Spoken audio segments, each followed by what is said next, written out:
All right.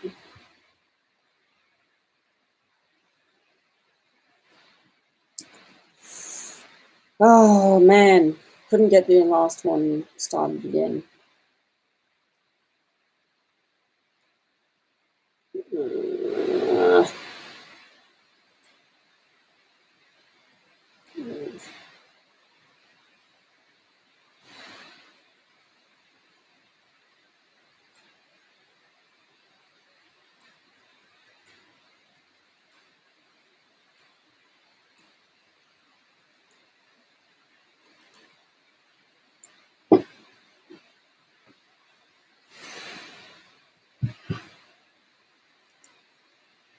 Hello.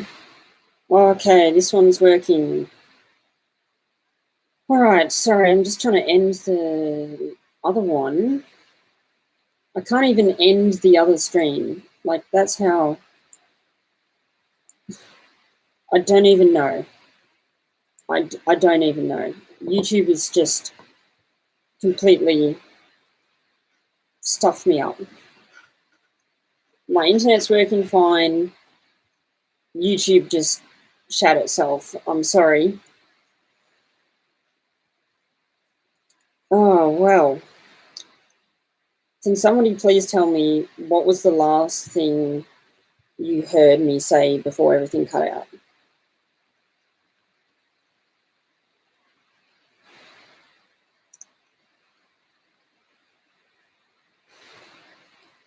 I think I was talking about the Murrayville trip. I'm not sure if you heard any of that.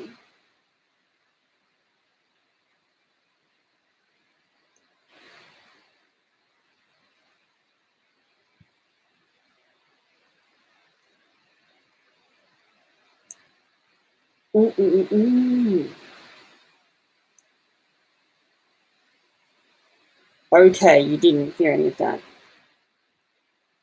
Right. So,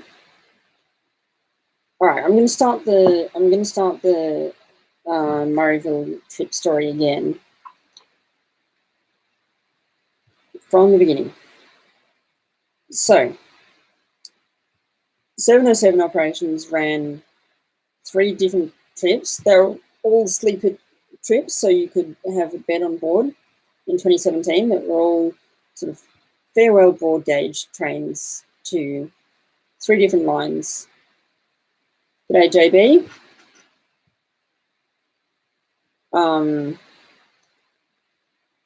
And so the 3 different lines were the Murrayville line, Sea Lake, and Mangatang. The first one was Murrayville. So it was being run on a Saturday. It was too expensive for me to go on it all the way in a bed. Because it was like $700-800.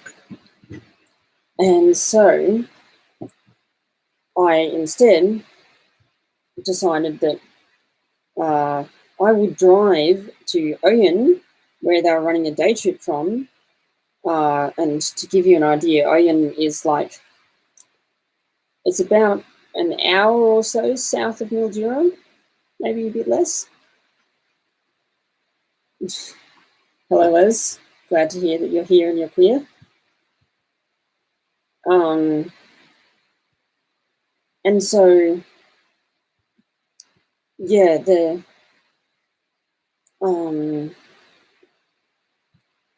what was I saying? Yeah, so they're running a day trip from Oyen, which was only going to cost me $60 for the ticket. And I figured out that, yeah, I could afford to make the trip by car and then do it. And it'd cost me, I think the whole thing ended up costing me more like $300 between fuel and food. So it was all right. Better than $600. Only problem was I needed to get to Oyen for the Saturday morning, and I had uni that finished like 5 p.m. or something on the Friday night, and Oyen is a long way away. So what I decided that I would do is I would park my car in the city, because my uni was in the city. Normally I just take the train in, but I thought, no, I'll park the car. I'll find like a cheap all-day parking. I'll park it there. Then I'll tram it into uni, and then tram it back to my car in the evening, and travel to Oyen. And that's exactly what I did. It took me a while, especially me. Whenever I drive somewhere long distance, it always takes me longer than it would the average person, because I've got many things that I would like to, I've got many places that I'd like to stop at. So, yeah. And yeah, so I think I ended up getting to Oyen at about 1 a.m. So rather late. And I slept in the back of my car and set my alarm for 7 a.m. or something. So I didn't get much sleep, but that didn't matter. I think I woke up before my alarm to just random people just walking around. I was like, oh, hello. And I don't have any, what do you call it? I don't have any like shades to put on my windows or anything like that. Not that I really care. It says you can relate to that, stopping off to things on a long drive. Yep. Oh, and I'm back. Okay. Cool. So arriving at Oyen, 1 a.m., waking up in the morning, there's various people around. I'm like, okay, well, I chose to park in the station car park. And this, I don't think it was the last time that I was going to do that. In fact, it definitely wasn't. I think it was the first, but it wasn't the last. And yeah, the train arrived, and I went off to Oyen. I was in Oyen. I went off to Murrayville, sorry. G'day, Tony. The train left Oyen. I went to Murrayville. Now, the plan was that for most of the day trip customers, you would get on a bus once you arrived at Murrayville that would take you back to Oyen. On the other hand, I wanted to do the off-train excursion that was organised for everyone, which was a visit to the Red Cliffs Historical Steam Railway. So I talked to the tour organisers, and I said, hey, what would it take for me to go to that trip and then come back on the train? And I'm like, I don't know, $50? Thought, yeah, seems reasonable. So that's what I did. I went to the Red Cliffs Historical Railway, and was with a couple of friends. That was nice. G'day, King. And yeah, had a great day. They, of course, bussed us all back to Murrayville. So I'm sort of crossing over the same path, but anyway. Got back on the train at Murrayville. unfortunately, I didn't really get too many photos of Murrayville Station. They really didn't allow us much time to take photos and such, which they learnt that they should do in future tours. Yeah, got on the train. I think I might have had a meal on the train. I can't quite remember. Went back to Oyen, and they said, when I was asking them about going to Murrayville and back to Oyen, they said, look, we're not going to be pulling into the platform when we get back to Oyen because of the way that the line sort of works and stuff. We're only going to be going into the yard. So as long as you're willing to just climb down the ladder, should be fine. So yeah, got back to Oyen and climbed down the ladder, and the tour person said to me, if anyone asks, you were wearing a high vis. So I was like, yep, got it. You know, that means that, you know, it's not quite official. But that's what I like about 707 is that they're really laid back, and if you want to do something that's sensible, they'll let you do it, even if it's slightly against the rules. What inspired me to do that? I just didn't have enough money. Basically, I would have gone on the sleeper train the whole way if I had the money, but I didn't. And yeah, I made good memories, so I'm happy with that. But yeah, the previous one was what am I talking about?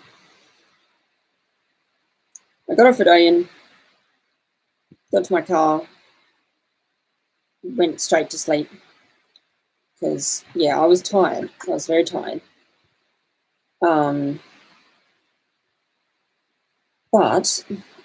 then in the morning, I checked the times of the train and everything, and I figured out, I reckon I can catch up to the train because they weren't going incredibly fast in some sections. So that's what I did. And I think I caught up with the train at Maryborough and then Ballarat. And the tour organisers were surprised to see me. But they said, oh, you know, it's good that you're getting around. And yeah, I drove back to Melbourne. Similar sort of story happened with the, what do you call it? With the Sea Lake and Menangatine trips. Now, if you all remember that photo of the campfire that I showed you, this one, that was at Curtin, remember? So Curtin was where I chose to stay for the Sea Lake and Menangatine trips. They weren't picking up at Curtin Station because there's no platform there. I think for the Sea Lake trip, they're picking up at Charlton and Wycheproof. For the Menangatine trip, they were picking up at Port and Combatook. But Curtin was a good place to stay. I stayed there with a mate, and yeah, I think I stayed there the first time with a mate, but not the second time.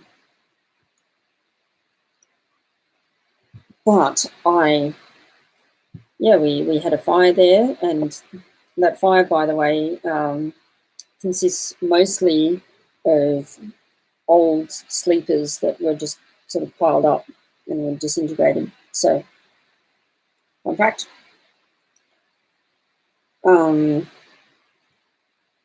And yeah, I decided that I'd camp there the night, and then in the morning I would see the train come, and I'd film it and photograph it as it came past, and then I'd jump in the car and I'd chase it and stop at various points because I knew that the train would be travelling slower than I would, and then park my car at Charlton and get on. So that's what I did. And the train went to Sea Lake and then back, and it stopped at Widgeproof for the day. Then they had a bus which took me back to my car at Charlton. But then here's where I made the trip unique, was I got in my car, went back to Widgeproof where the train was stabled, and yeah, that was all part of the plan, and I was sort of photographing it, and I was speaking to a mate who was working with 707, and the topic came up of sleeping, and he said, "Oh, you know, we've got a couple of spare beds on the train," and I said, "Oh yeah, so what do you say if I offered 707 a donation of $50? They let me sleep in one of those beds tonight." And he said, "Yeah, that sounds like it would be something." So again, went up to Darren, the tour organizer, and said, "Hey, $50 and I stay in a bed." Said, "Yeah, as long as you're willing to be woken up early tomorrow morning so that you can get off the train before we leave, then yeah." So sounds good. And yeah, I had a great night's sleep. Let me see if I can find a photo of that, because that was a nice bed. And yeah, I ended up chasing the train back to Melbourne, and I might have seen it at a few other places. Now, okay, can't really find it. Well, actually, maybe if I go. Here it is. That was my bed. That was my bed on the train. It's a ex-Southern Aurora sleeping carriage. Twin share, except I was the only one in the cabin, so I reckon that was a good deal. Ting says, "I like trains, but I don't know much about them, but cool hobby." Yeah. Cheers. So yeah,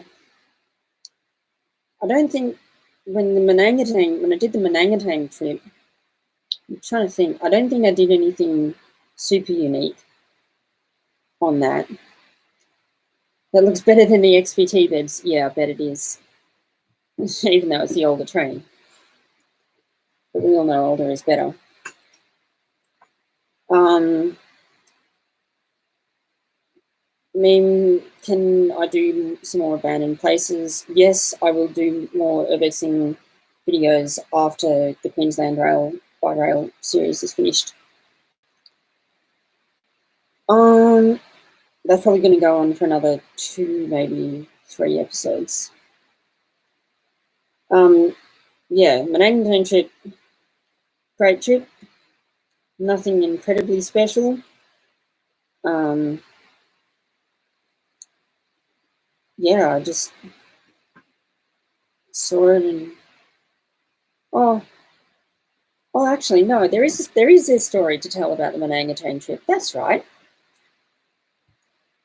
So the Manangatang trip, the train was going to be stabled for the night in Manangatang, I'm pretty sure, hope I'm getting the facts right. So I was dropped back off with the bus after we arrived at Menangatang.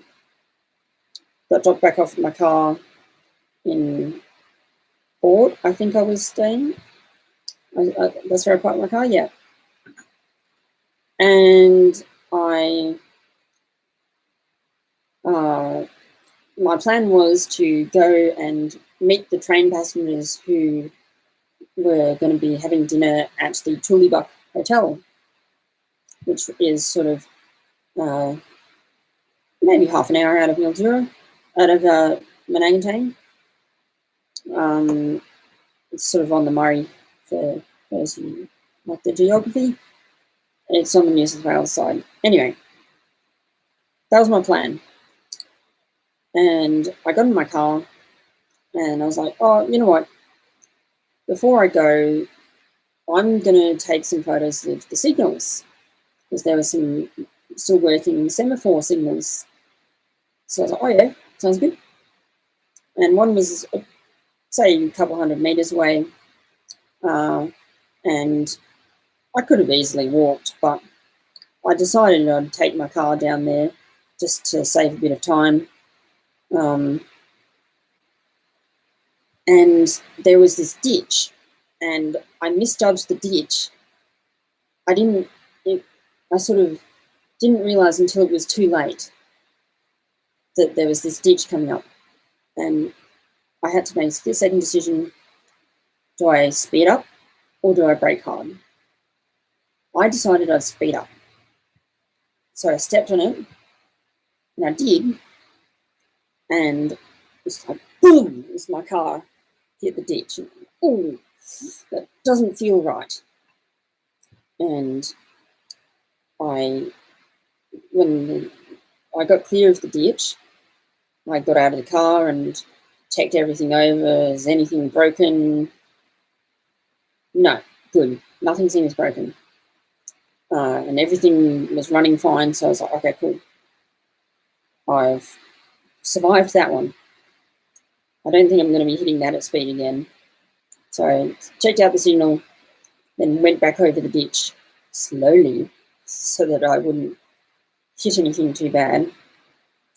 And everything seemed well. The car was driving fine. Thought, brilliant. I've escaped unscarred.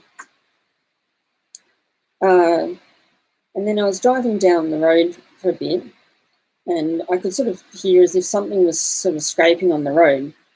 I thought, oh, have I got like a stick or something caught underneath the car? And stop the car and look underneath. No, nothing stuck. Okay, nothing's hanging down. Okay, so I kept going, and I went a bit further, and again, like every time I sort of sped up, I could sort of hear something was scraping on the ground. I couldn't figure it out. I called a couple of people and said, hey, you know, any ideas? And eventually I figured out it was my stone guard that was scraping on the road. So it's this bit of plastic that sort of protects the underneath of the engine bay. And it was hanging down just a little bit, not really touching the road or anything, but just a little bit. And what would happen is, as the car would drive along, the wind would catch it, and it'd then start hitting the road and start scraping along the road. Hence why I'd only hear the scraping when I was at speed.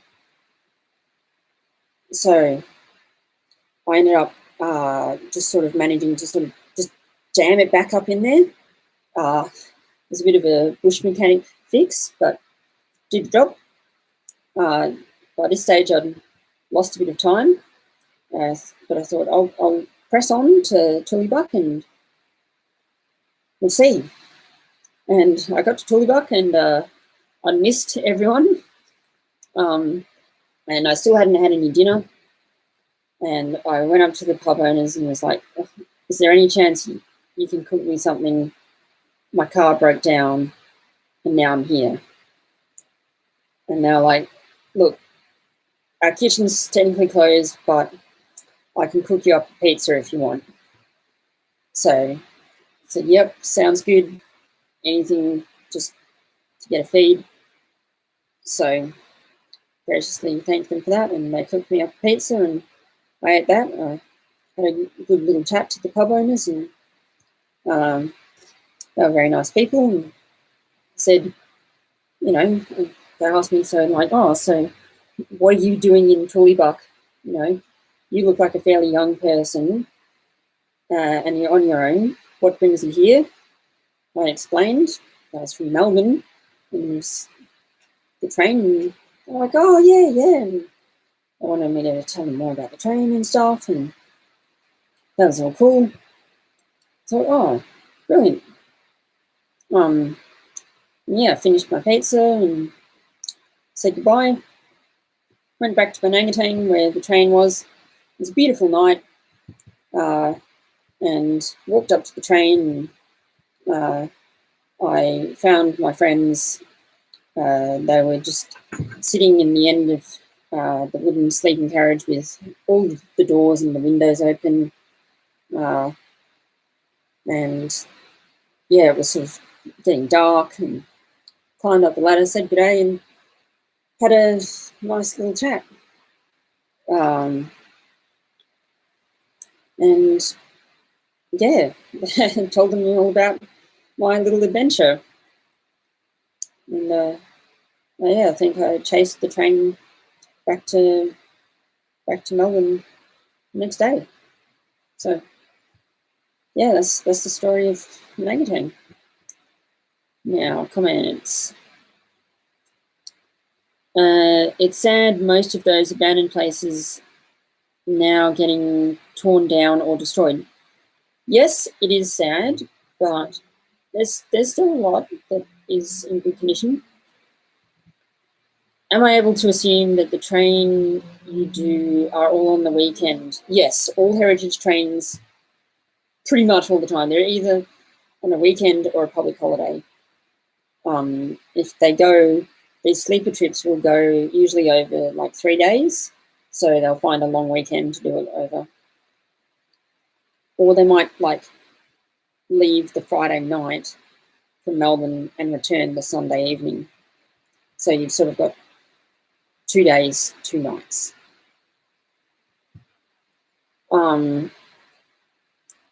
That incident does remind me of chasing trains with a friend some years ago. There's a mud patch we needed to get across, tried to take it at speed, and then got the car bogged. Fair enough. How old am I? I'm 22. But people tell me I look anywhere between sort of 14 and 19. So, yeah, I look young, and that's the story for another time.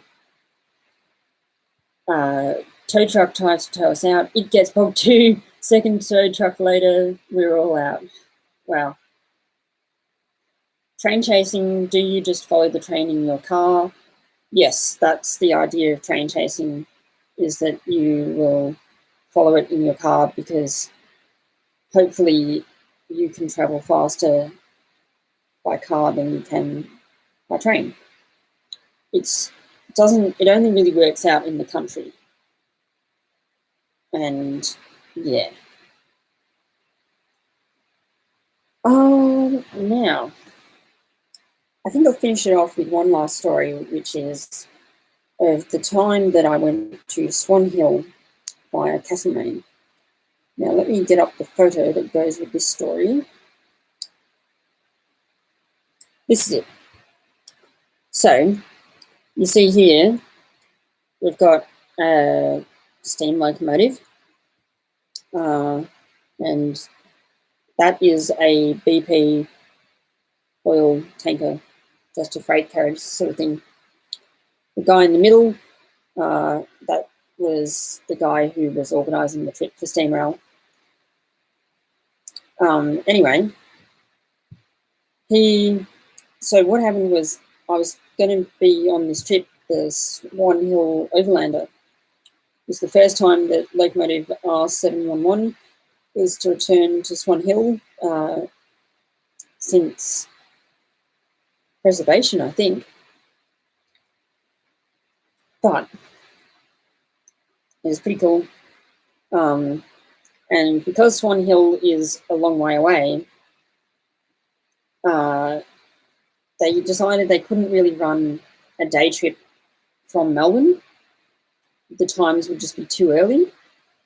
So they decided, okay, we'll run it out of Castlemaine. And I thought, oh yeah, sounds good. What I'd planned to do was drive up the night before to Castlemaine, see what was going on at Castlemaine, then drive a couple of towns over where I knew there was a free campground and stay in the back of my car in the campground and then back to Castlemaine the next morning. What actually happened was I ended up staying in the back of my car but parked in the station car park at Castlemaine. I just sort of parked my car underneath a tree that was shaded from the lights and went to sleep there. But how that came about was I got to Castlemaine the night before, right?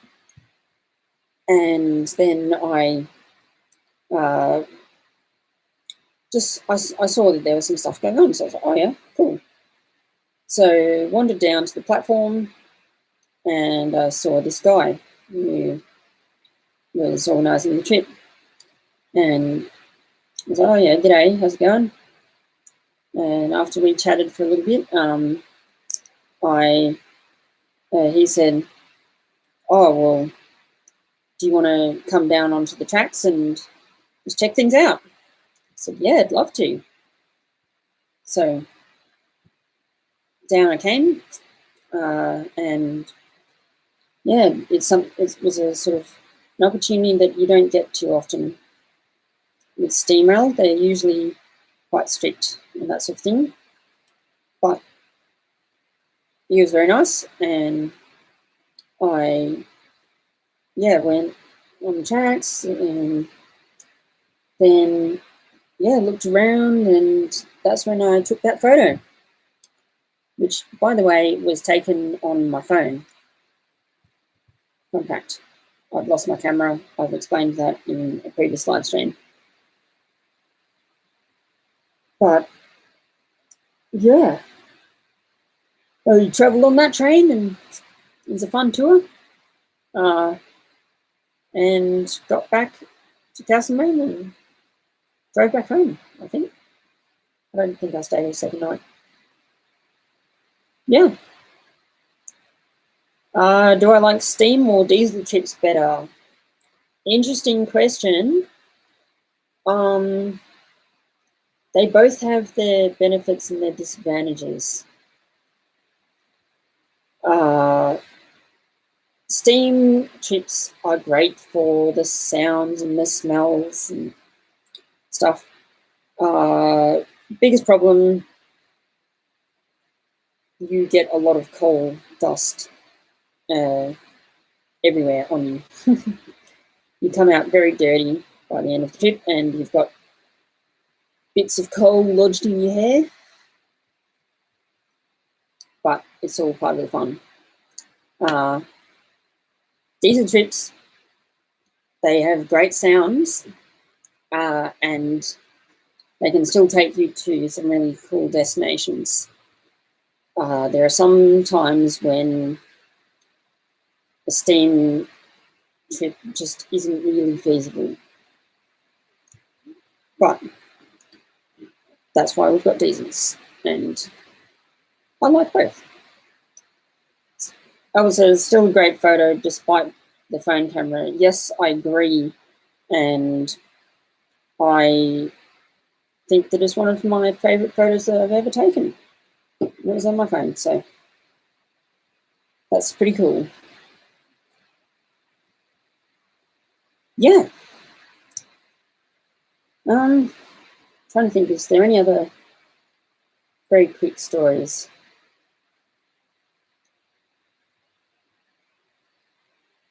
Not that I can think of off the top of my head. And this stream has been going for about half an hour, and the last one was going for about half an hour before everything went the wrong way. So, yeah, Stream, the public seemed to like it. Or Steam, sorry, the public seemed to like it more.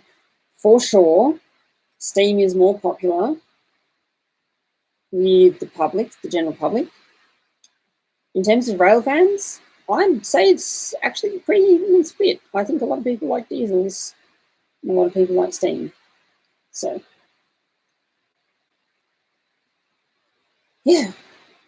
Anyway, I think I'm going to end this off. Thanks for bearing with me with the whole debacle. And we've had like a consistent 6 to 8 people on the stream on this one, the new one. So glad you could all tune in to either. Possibly video releasing Sunday morning, if not maybe later in the week. We'll see. Back to normal streaming schedule next Friday, so I'll announce the topic then.